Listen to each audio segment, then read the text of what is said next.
saying, well, I regretted it, but I hoped that I would get back here sometime and, you know, that we would see one another.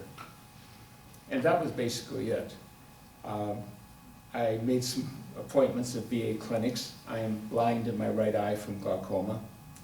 The left eye is going. It has good days and bad days, and right now you're semi-blurred out there as a function of it's the way glaucoma works. And I guess it was 3 weeks ago, 2.5, 3 weeks ago, I got an email from a friend who isn't here, by the way. I'm going to see him on Monday afternoon, telling me he got the postcard, a postcard about the session, and was looking forward to me being up here. Now, you understand that this was sort of a contradiction between these two emails.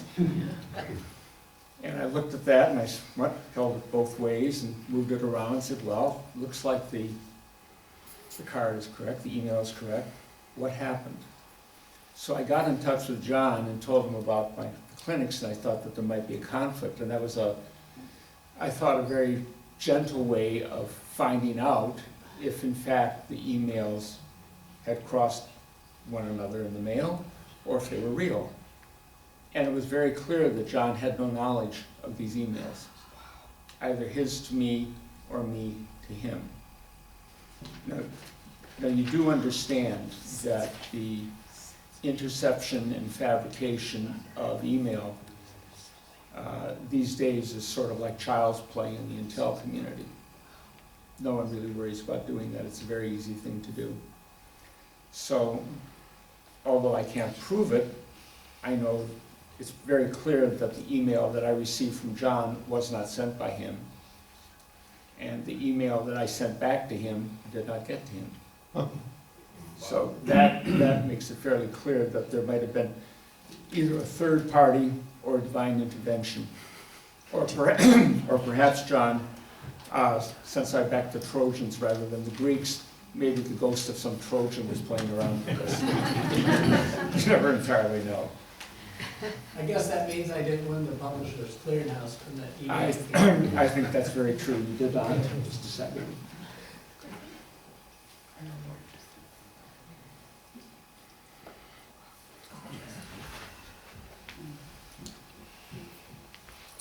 I left Lansing, Michigan in 1959 to go in the Marines after graduating from Sexton. And anyone here from Eastern is still allowed to stay. Everett and East Lansing are fine. And I'm sort of looking forward to seeing Lansing sometime tomorrow. I'm going to go back into town with John and Wendy and look around and see what it is. I'm also a little apprehensive because most of the places that I've been and have seen after a passage of time have changed and not for the better. I hope Lansing has kept itself good and is staying the same way. But the way in which one grows up does shape the way one sees the world. I was brought up by a single mother in the 40s and 50s when it wasn't common, to put it mildly. We were very poor. I started working at 12 with the paper routes. At 14, setting pins in a bowling alley. People remember bowling alleys, setting pins in them, that sort of thing. And when I went off to the Marines at the age of 17 after graduating from high school, this was actually what I thought a really good life. I mean, I got 3 meals a day, you know, this is a really good thing.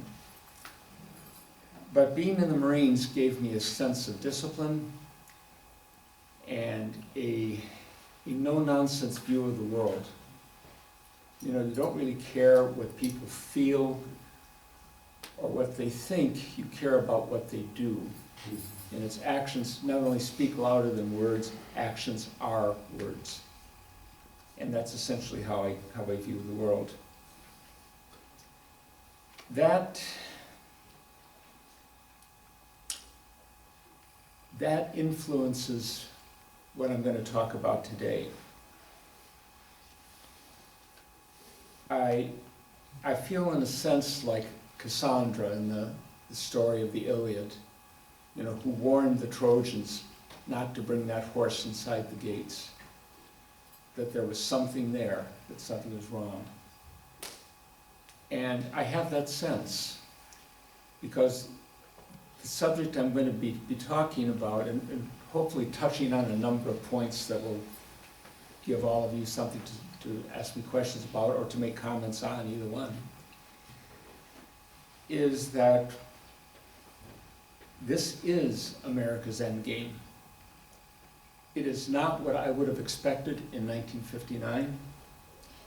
It is not what I would have expected when I went to the University of Michigan, first for a master's in history, then for a PhD in political science in 1970. Went there in 1970. But it is America's endgame. And it reminds me eerily of a book I read in the Ann Arbor Public Library in 1970, which I commend to each and every one of you to read. It's not about America. It's a novel by a gentleman named Wallace Breem, B-R-E-E-M, and it's called Eagle in the Snow. And it is the semi-apocryphal story of the last Roman legion to attempt to hold the Rhine frontier in 405, 406 AD against the migration and influx of barbarian tribes. It was influential enough that I've read it at least once a year, every year since, and that's been 53 years. Wow. And it's one of those books that will stay with you, and each time you read it, you will learn something else and you will see something you didn't see before. But one of the comments in it, when he is talking to his friend, cavalry commander, and they're looking across the Rhine, which is freezing, and they know that the barbarians are going to be crossing within a few days, and they have a single legion and a few auxiliaries against 500,000. And they have no doubt what's going to happen. And the legion commander, Gaius Maximus, looks to his friend, and he says, "It will cost them more than they realize. We shall not have lost altogether." And that, I think, is the best that America can hope for. It gives me no pleasure to say that. I have loved this country. Service in the Marines gave me a sense that, as we used to say, if you can't solve the problem, change the problem. But you go forward. You go forward and you win at the end. Well, sometimes you don't win at the end. And that has to be understood. And sometimes the people you are opposing do not understand the evil they are doing. Some of the leaders do, certainly. I don't think they consider it evil either. No one gets up in the morning, no one, and says that another day to do evil has dawned. No one does it. I don't care if it's Attila the Hun or anyone. Everyone does it. Everyone does what they do either out of sense of duty, of obligation, of enthusiasm, or of a belief that what they're doing is right. For example,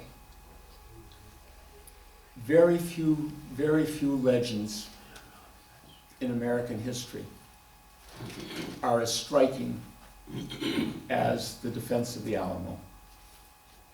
We have had books and movies and stories and tales about that. And if I were to say what I'm going to say next in Texas, I would not have to worry about seeing 82. The reason Texas declared its independence from Mexico in 1836 was a foretaste of our own Civil War. It was that Antonio Lopez de Santa Anna, the general and president of Mexico, had outlawed slavery in Mexico. Jim Bowie was one of the largest holders and one of the largest slave owners in Texas. and the men who fought and died at the Alamo, fought bravely and died at the Alamo, essentially died in defense of slavery. And the independence was there. There were other characteristics and other considerations, but it was there. But we have to remind ourselves that no one gets up to do evil, even if what they're doing has evil consequences. This is why, when I look today at what is happening to America, it is different than domestic challenges the U.S. has experienced over the past century. And it is different because it has become the message of one of our two major parties, the Democrat Party. Now, I hope you don't hate me for saying this, but I was a Democrat for most of my life. The first president I remember well as a young man was John Kennedy. Now, in his personal life, he was not a nice man. I think that's a general way of putting it. But in his public life as president, the message he sent, ask not what you can do for your country, ask not what your country can do for you, ask rather what you can do for your country. And one that he had about Americans are the watchmen on the walls of world freedom. And it conveyed a message to those of us in our early 20s in those days that mattered. The first president I could vote for was Barry Goldwater in 1964. Those of you who want to see how much Americans have changed, American conservatives have changed, ought to go back and read his book, Conscience of a Conservative. Read it and look at America today and American conservatism today, and you'll notice the difference. Be that as it may, the Democrat Party in the United States has become the vehicle for the implementation and infliction of the mantra of diversity, equity, and inclusion on this country. They have adopted, without reservation, what is sometimes called the woke agenda. And there is enough said and written on that that I don't need to discuss it. What is intriguing about it is that, and I speak as a layman, not as a psychologist, the Democrat Party, the Democrats today, at all levels, who are pushing this agenda, are in fact demented. Demented on three dimensions. Monomania. Race, particularly black, is the prism through which everything is viewed. It is the litmus test used to define whether an institution is good or not good.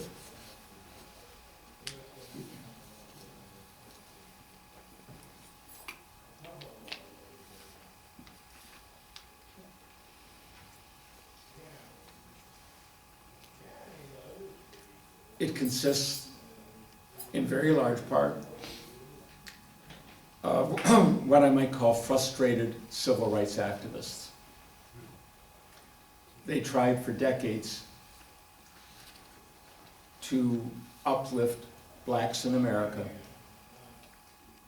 on the premise that if one struck down the legal and institutional barriers to their advancement and achievement, that they would progress.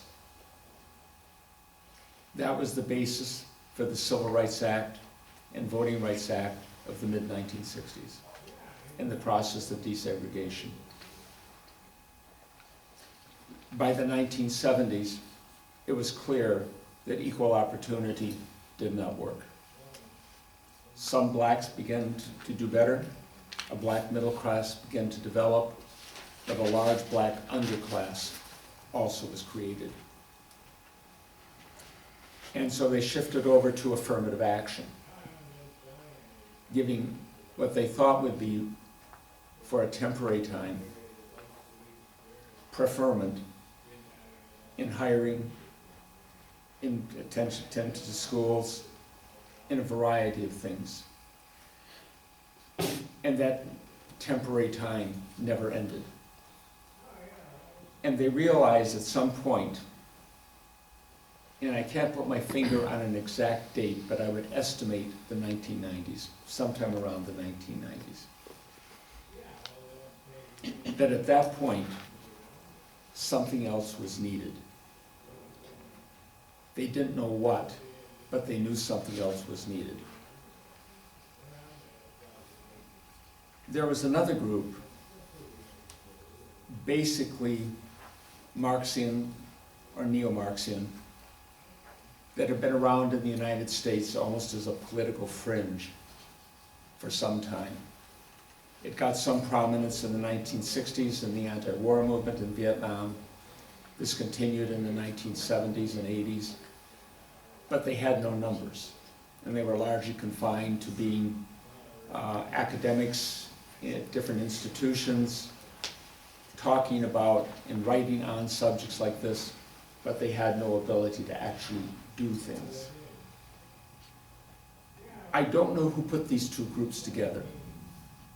I haven't been able to track that down. I would be interested in knowing if someone does. But at some point in the 1990s, the very large, frustrated civil rights activists within the Democrat Party and the radical Marxist fringe, whose adherents included Barack and Michelle Obama, came together. The frustrated civil rights activists gave the Marxian, neo-Marxian group numbers and access to the Democrat Party, which was their mainstream party. And the radicals gave the civil rights activists a plan of action. That is what has led these days to what is called critical race theory, which is basically an anti-white theory. There is a white supremacy. I wish I'd had it sometime when I was growing up. Based on white privilege. Once again, why did I have that? But they're serious about this, that there exists systemic racism, whether you can see it, measure it, or identify it, it's there. This systemic racism based on white privilege exists to the detriment of blacks specifically and Hispanics secondarily. And the system has to be restructured, forcibly restructured, if necessary, in order to provide equity. Equity is forced equality of outcome, not equality of opportunity or ability to achieve. You will have numbers proportional to a population. You will have more than that initially to get the blacks up, and you will enforce that. And that is going to have catastrophic consequences, all of which the Democrats push. Universities, colleges and universities across the country are dropping the ACT and SATs for admission as undergraduates. They're dropping GRE for admission to graduate school. They are dropping other tests and examinations for admission to professional schools. It's not everyone yet, but it's growing rapidly. United Airlines has said that I think it was in 5 years, 1/2 of its flight crews will be either minorities or women.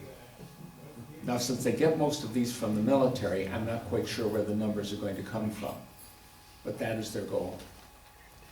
So diversity, equity, and inclusion is now the mantra of the Democrat Party. Combined with this monomania is, call it gender dysphoria, for lack of a better term, a confusion of genders. I'm not quite sure how many there's supposed to be now. 57? 79. 70, up to 79? Yeah. I'm sorry.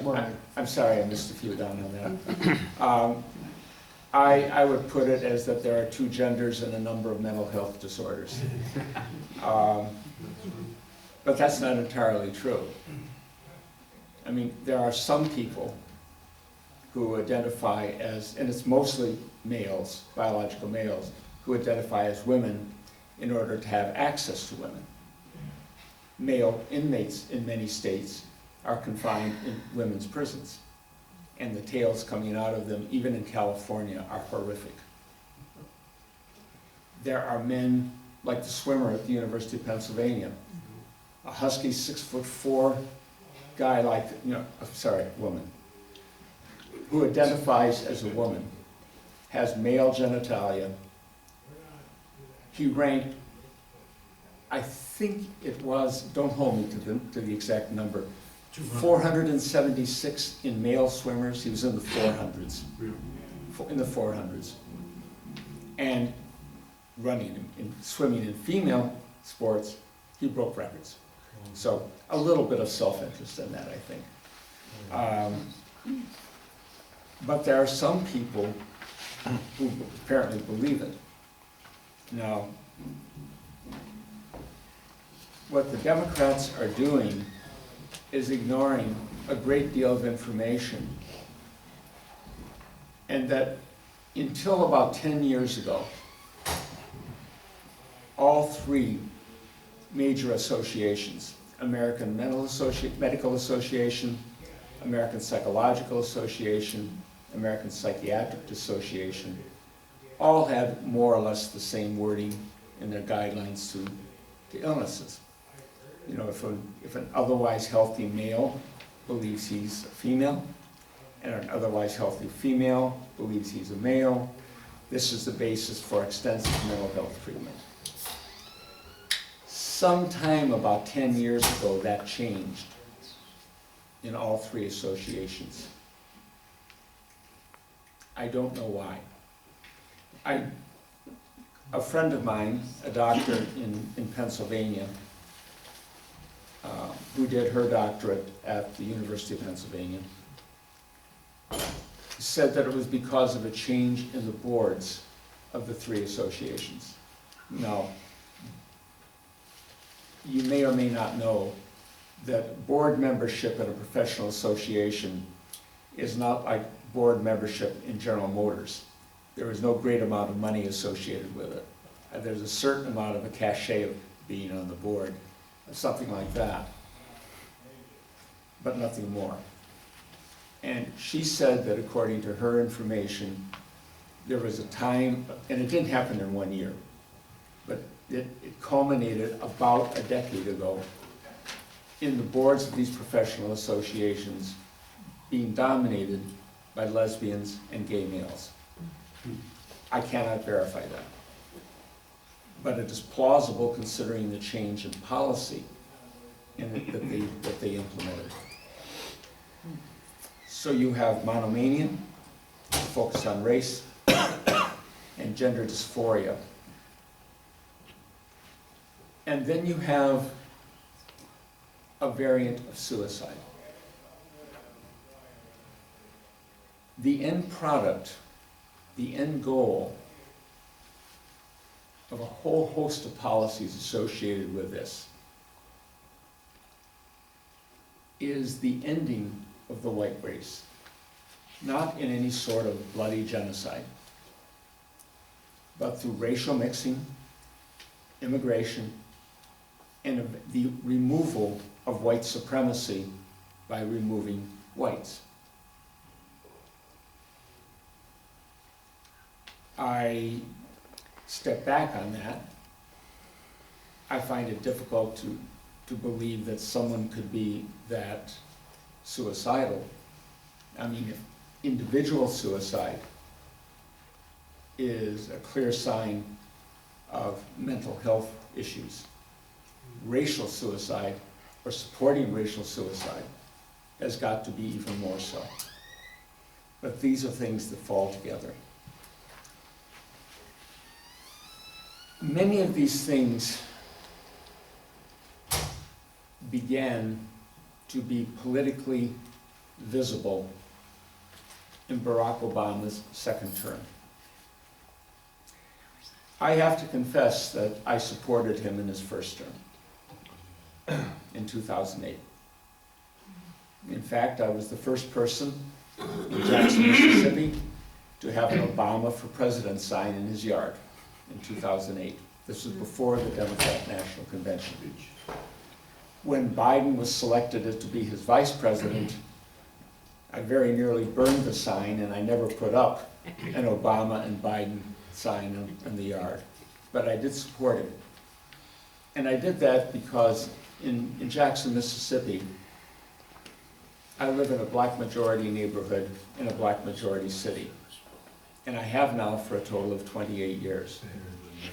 And it was very clear to me that the disintegration of the black family and the miserable behavior of so many young black males were the primary social problems we were dealing with. And it was my hope, and I did not know a great deal about Obama background. I know much more now. That a black president would be able to provide an example in leadership to black families and young black males in particular that would help them do better and thereby make America better. And the young black males were a group that I could identify with. As a young white male, growing up without a father in the household, I knew how hard it was from personal experience, trust me. I knew how difficult it is for a boy to become a man without that type of leadership and guidance at home, without a strong male role model. I got a role model, I guess almost by adoption. Either I adopted the Marine Corps or it adopted me. But without that, at 17, I would have gone down the same path as so many young black males have gone down. And I knew that personally. And that with nothing else involved. No race involved, nothing. And that's what I hoped. What I got from Obama, particularly going into the second term, was that in fact he sided with the lowest part of the black community. And at that point, the radical agenda he had been pursuing became very visible. When you look at the people who had the greatest influence on him growing up, and particularly in the Midwest, it was a Marxist revolutionary named Bill Ayers and a violently anti-white black minister. Those mattered. They mattered more for Michelle than they did for Barack. Michelle is much more radical than Barack. Barack is one of those, I'm never really sure if he believes what he did or saw it as a point of political advantage, possibly a bit of both. That continued after 2016.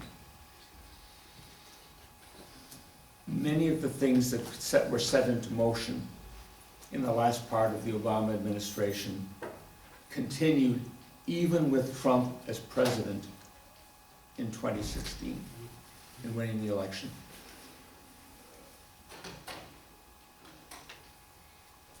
But the high water mark was 2020. And 2020 was one of those forks in the road. Why there should have been such an outcry over the death of a career criminal and drug dealer named George Floyd is one of those mysteries. But the fact that it happened more or less simultaneously in hundreds of cities, all but 2 of them run by Democrats, makes me think that that the preparations had been made awaiting only the right spark. I do not believe in coincidence. Coincidence is when you're walking down an airport concourse and you see a former lover coming towards you. Hopefully when your current spouse or lover is not with you. Really. But that's the level of coincidence. Beyond that, isolated coincidences happen. Widespread coincidences do not. Now, that doesn't mean that if something was done by police officers that was violated the law, they shouldn't have been punished. Of course they should have been. There's nothing to do with that. But at that point, in May and June of 2020, and continuing for 6 months of mostly peaceful protests, as many commentators described it, with entire skylines on fire behind them. One of those things that just makes one wonder sometimes.